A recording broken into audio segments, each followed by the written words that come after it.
Wonderful. I'm so happy to be here. Been looking forward to this for quite a while now. Yeah, if my presentation could come on up, that'd be great.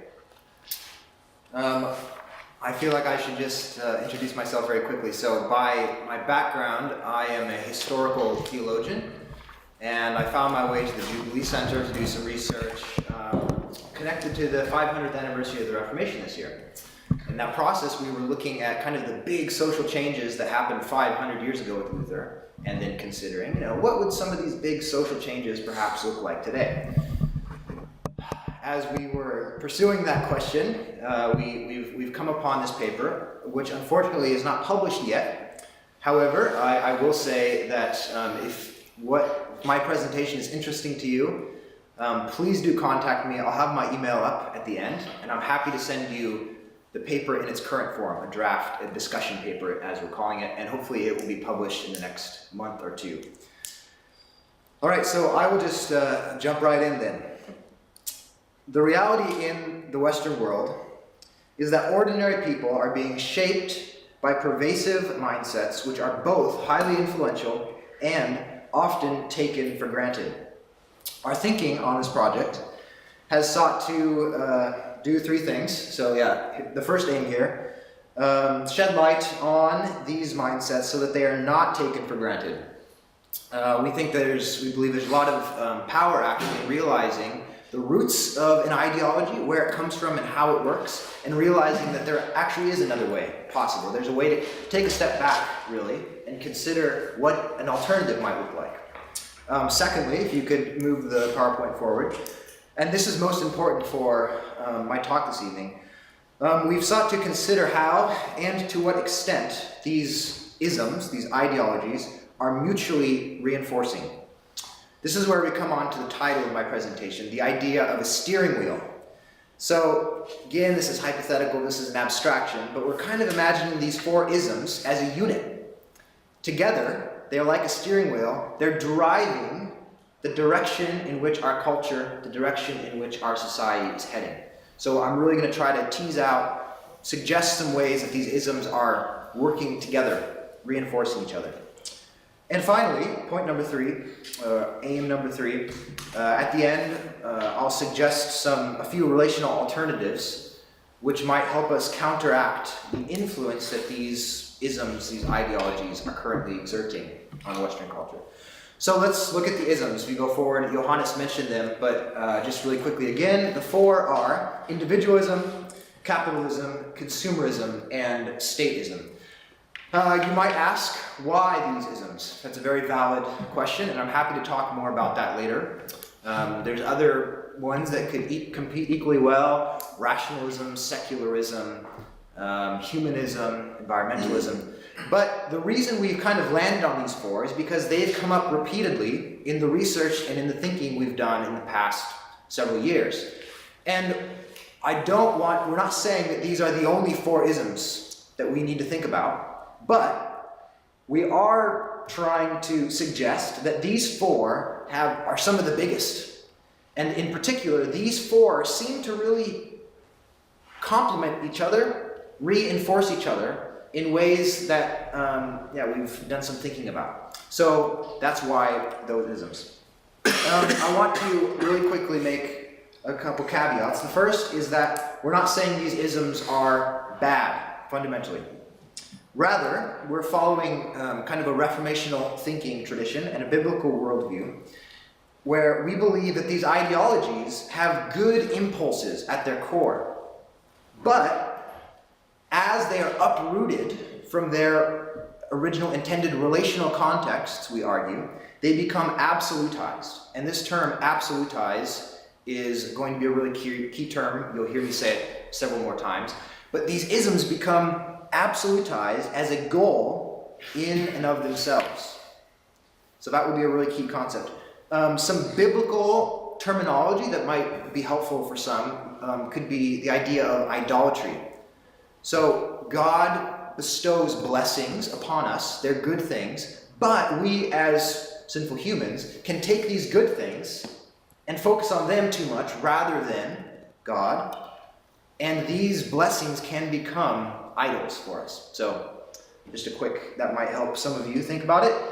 Finally, a caveat, a really, really important caveat, and I was talking to some people earlier about this, is that obviously these isms are going to look different in different contexts. Capitalism, for instance, has very important distinctions in the US, in the UK, in the Netherlands, in other places, in Germany. So, just take that with a grain of salt. We're trying to just pick out, with broad brushstrokes, some of the main kind of defining features of these isms. So, let's get started. I'll really quick just kind of touch on these four. So first of all, individualism.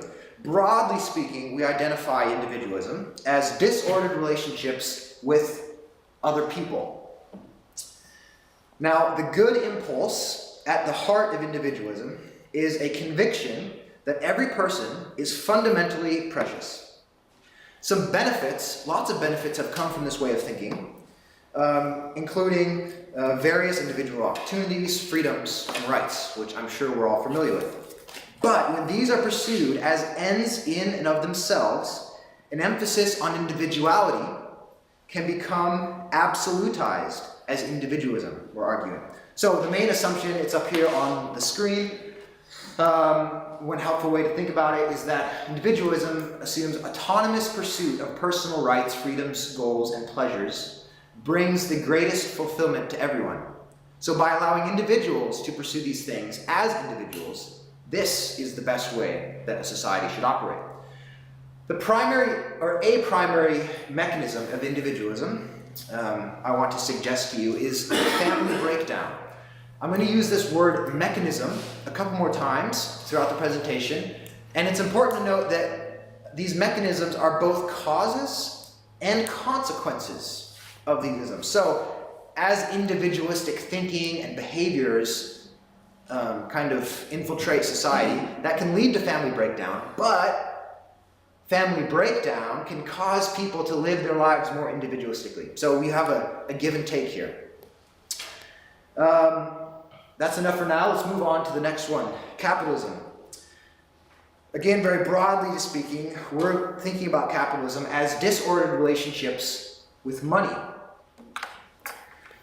I need to make another important caveat here because there's lots of different facets of capitalism. So for this evening, I'm not talking about the ownership of property, as important as that is for the development of capitalism, nor free markets, nor even so-called corporate capitalism.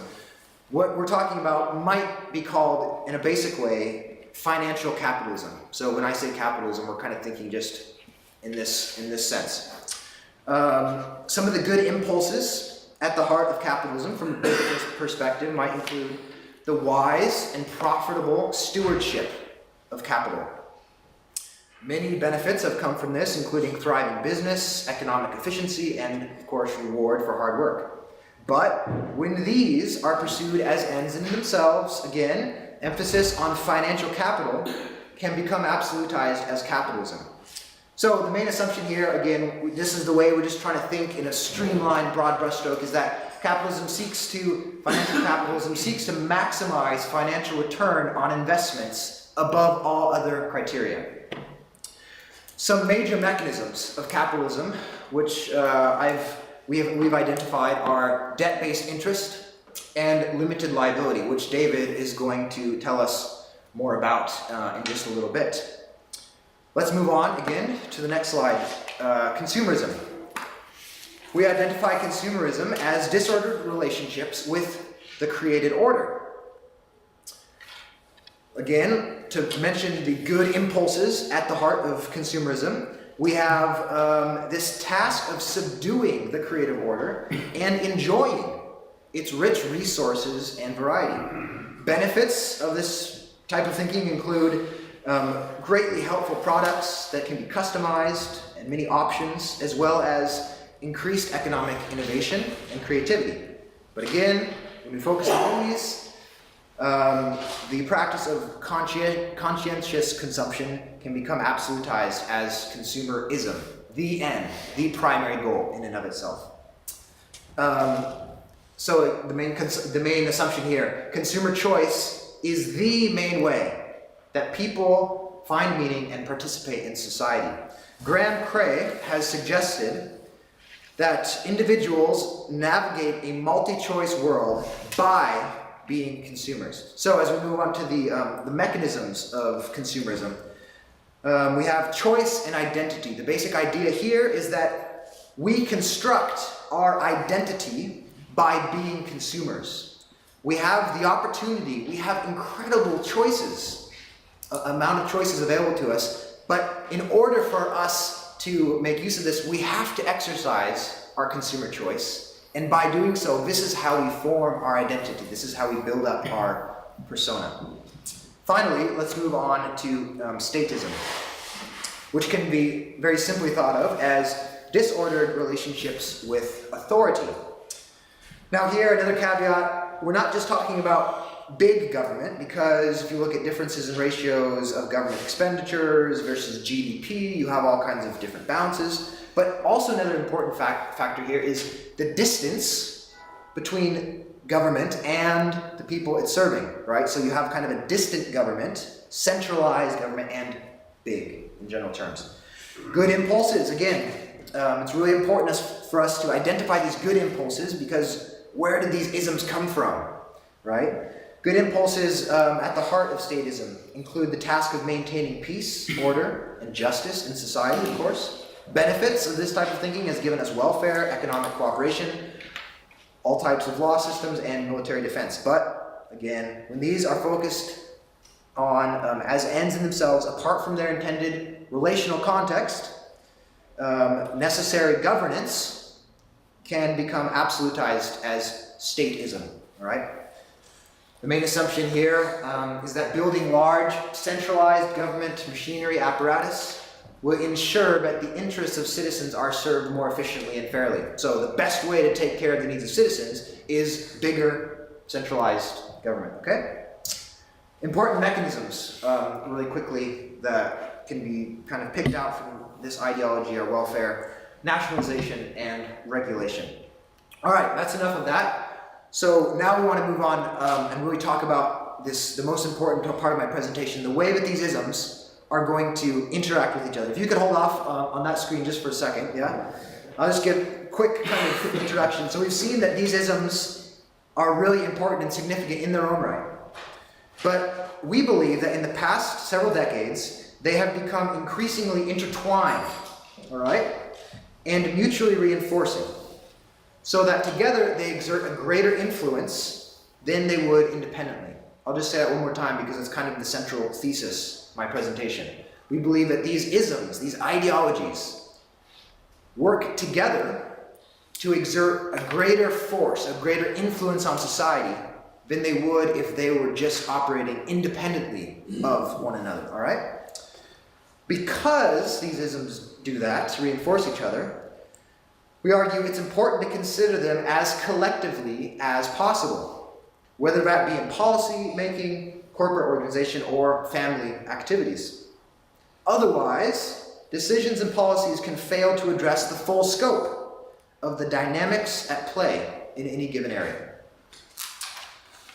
So now we can advance the slide. So these, if you would please, these categories are just some of the things we've tried to pick out as we've been thinking about the way that these ideologies might complement each other or reinforce each other.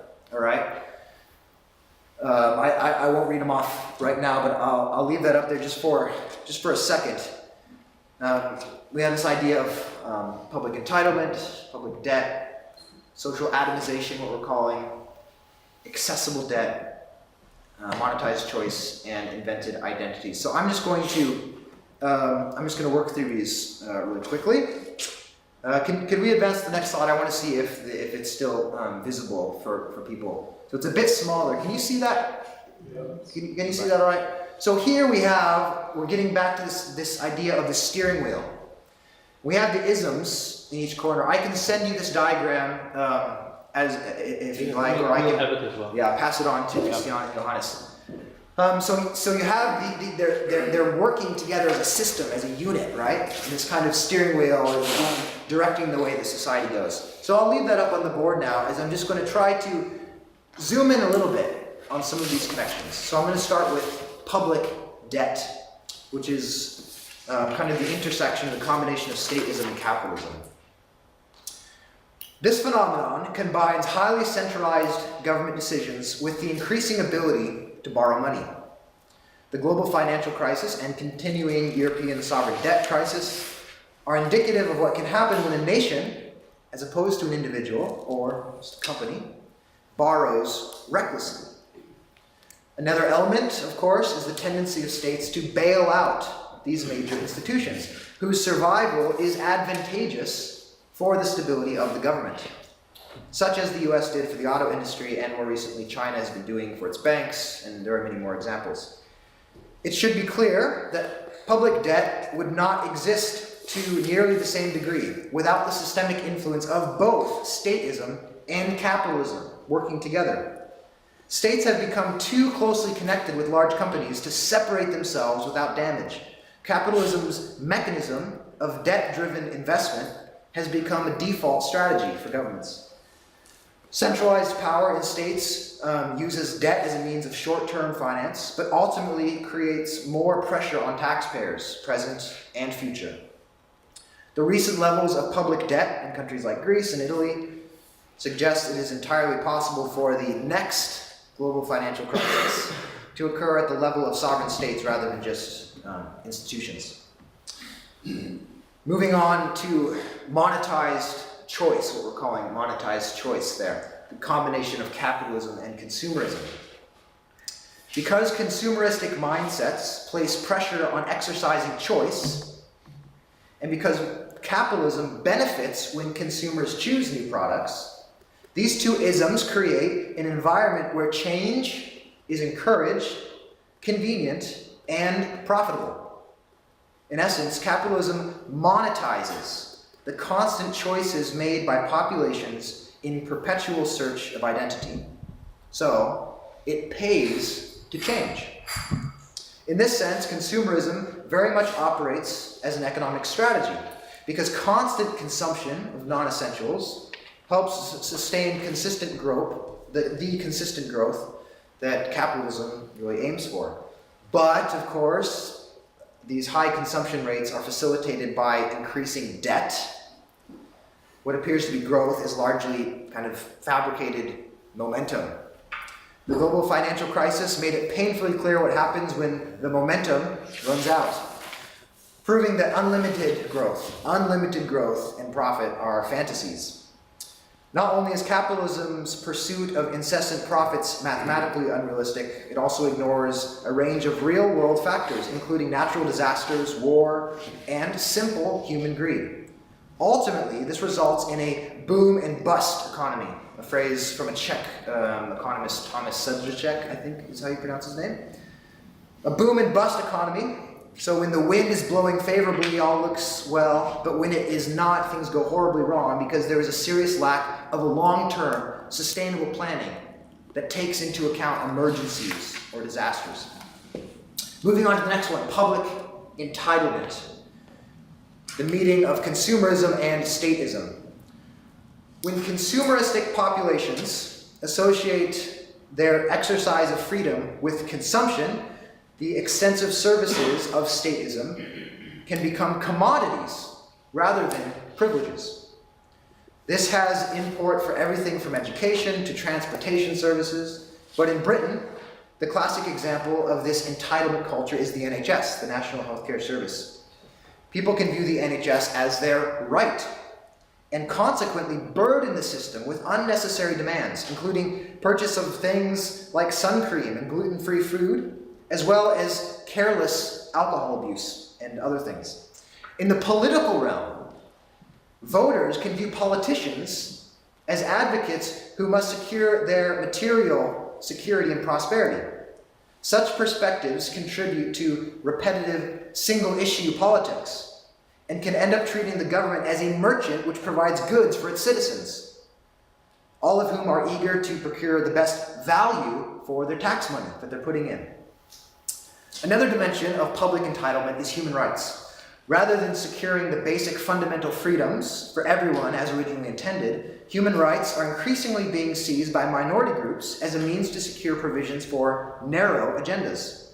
This type of behavior is unlikely to subside while consumerists defend parochial choices as an expression of freedom, and while statists insist that a centralized state is actually the best way to protect this freedom of infinite choice. Moving on, we have accessible debt, the combination of individualism and capitalism. When capitalism flaunts its crown jewel of debt, and individualism views people as totally autonomous persons, the accessibility of debt on a personal level is really not surprising. Now, this is interesting because truly personal, individualized debt is quite new to civilization. For most of history, debts were connected with families, households. It was much more difficult for a solitary, isolated person to get themselves into insurmountable debt because leaders or the lenders knew they were not likely to pay them back without the support of a family or a clan or a guild. The damages of this highly accessible personal debt cannot be ignored. According to the Money Charity, the average level of credit card debt per UK adult is now £3,900, and these figures keep rising. Interestingly, just not too long ago, a few weeks ago, the levels of credit card debt in the US just surpassed where those levels were right before the global financial crisis. So we're now right back to where we were before. Very concerning situation. It is crucial to recognize that increasing personal debts are enabled by both individualism and capitalism. The situation would be quite different if debt was not praised so highly by proponents of capitalism. The situation would also be very different if Western society was less fragmented and if accountability was expected in the realm of finances, or more expected than it is right now. Moving on, we have social atomization, which is a combination between stateism and individualism. On the surface, it might look like these are kind of antithetical concepts, but in reality, they're mutually enforcing because people simultaneously become less dependent on each other because of individualism and more dependent on the government because of statism. So many thinkers and groups have talked about this erosion of civil society, and we see this hollowing out of the stuff in the middle. It's being eroded on two sides, kind of like a pipe, which is being rusted from the inside and the outside at the same time. On the one hand, civil cohesion is being undermined by individualism. People are becoming less invested in and dependent upon their communities. On the other hand, of course, civil society is having its power stripped away when funding is reduced by over-centralized governments. Together, statism and individualism downgrade the effectiveness of middle institutions and can contribute to a less connected society. The decrease in average household size is an interesting kind of barometer in this area. In the past century, the average household size in the UK has dropped from about roughly 4.5 people to 2.5 people. Perhaps the most significant contribution to this trend has been individualistic sexual attitudes and behaviors ever since the kind of sexual revolution, and of course, drastic changes in contraceptives. But the influences of statism are also contributing with tax systems, at least in the UK. I cannot speak as well to the context here, but the tax system kind of does not fully recognize the interconnectedness of dependency. So there's this thing, the so-called couple penalty in the UK, because it doesn't recognize the interconnectedness. And it's really incapable of recognizing the full value of family and community relationships.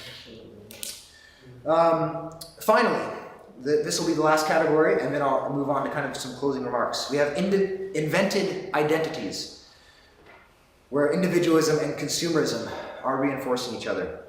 So, as citizens are stripped of many things that have traditionally instilled a sense of identity, such as unions, clubs, religious groups, what have you, people are more and more encouraged to actually create an identity for themselves.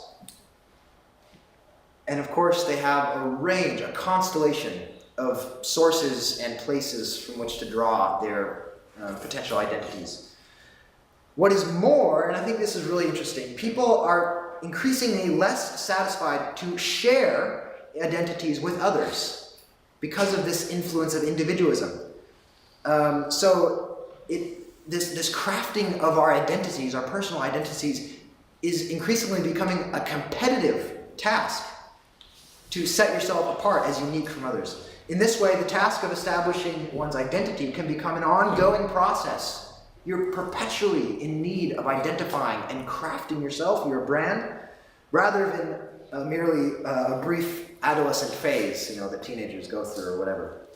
These factors help to drive the growing interest, we argue, in sexual orientation and gender identity. It is no longer sufficient to discover one's identity as a fixed reality, which has contributed to the phenomenon of what people are calling gender fluidity, which allows people to shift their gender identities in different situations or in different seasons of life, perhaps. Another example of invented identities is found in the celebrity culture. Here, one finds a system by which celebrities are able to monetize their unique identities through their fan followings, whether that is music or perfume or Instagram photos, right? In order to shape their own persona, so their fans are latching onto this stuff so that they themselves can shape their identity in the image of their celebrity, their idolized persona, whatever.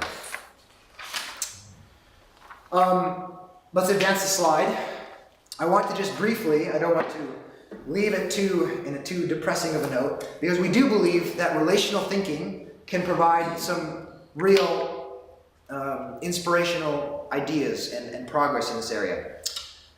So we're not saying that these isms can be removed from society altogether, and really it's going to take a long time. It's going to be a gradual process. But we do believe it's possible to maybe subvert some of their influence, some of their effect, by focusing on relationships. So here we have this kind of image, this diagram. And just as Copernicus argued that the celestial spheres actually revolved around the sun, we're suggesting that society needs to realize the fundamental centrality of relationships.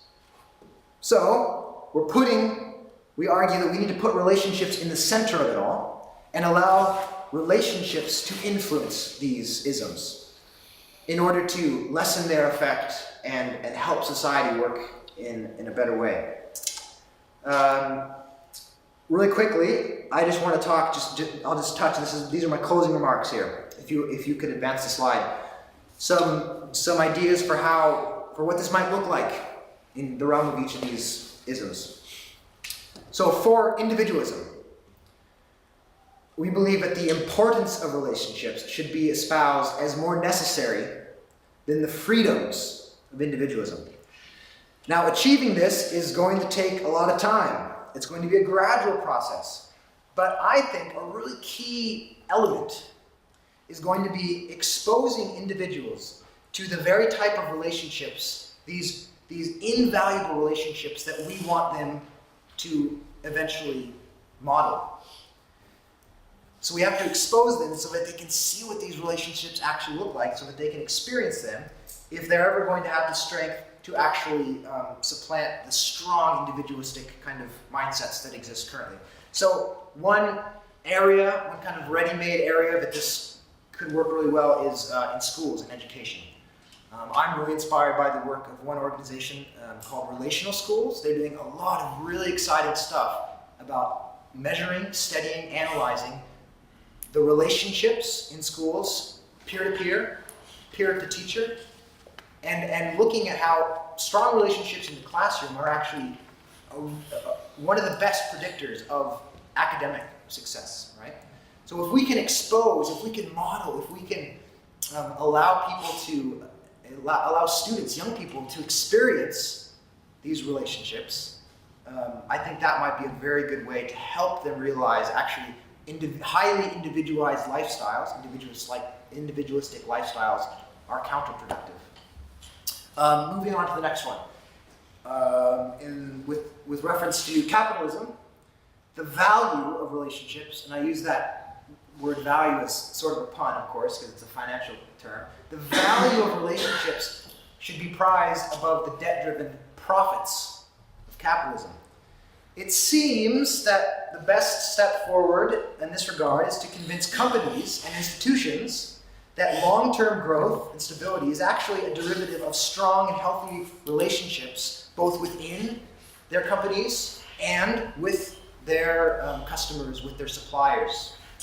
The Relational Thinking Network, Michael Schluter and others have done a lot of work in talking about stakeholder relations and the dynamics within management of companies. And that is a tremendous kind of example, I think, to set the course for dialogue in this area. Next, in the realm of consumerism, I think that the bonds of relationships, the things that bind people together, should be selected before the flexibility of consumerism. This flexibility that allows people to constantly redefine themselves, remake themselves in the image of whatever it is that they are seeking. This entails reducing excessive consumption, possibly by means of legislation, and replacing brand affinity with geographic manufacturing affinity. So here I find a lot of inspiration in local and small scale businesses, whether that's things connected to artisan kind of crafted goods, maybe microbreweries where a brewer can customize his batch according to the needs of local restaurants and things like this. But also there's this really interesting movement, many of you may have heard of, time banking, which encourages people to actually share their resources in a very cooperative, very synergistic way. These are just some possibilities. And then finally, when it comes to stateism, the benefits of relationships should be prioritized above the security that stateism provides. It's really interesting. Some people are talking about crisis of healthcare, for instance, the NHS. It looks very possible that in the near future, the NHS is going to be encouraging much more families to be taking care of their elderly. This much more localized care, and actually it's far more efficient. It's far more comforting and meaningful to aging people who are needing this type of healthcare. But in this realm, this must involve the resuscitation of mid-level government. That might look like a lot of different things. Also important are the ideas of shared commons, which I understand. I admire a lot of the things that are done here in the Netherlands when it comes to shared commons, and independence, the recognition of independent spheres in society. Personally, I believe the local church is a tremendous place and vehicle by which a lot of this can happen, because you have groups of people. Some discussions have suggested that churches could act as kind of credit unions, providing small loans to members of its congregation in order to lessen the gap that people feel between themselves and their government. So I'm going to stop there. I've gone over my time. Could you just go one more slide? This is my email address. If you can't see it, it's c.samuelson@jubilee-center.org, or get in contact with Theunis. Again, I have much more details about all these things I've mentioned, and now I'm looking forward to hearing your comments and learning from you all. Thank you very much.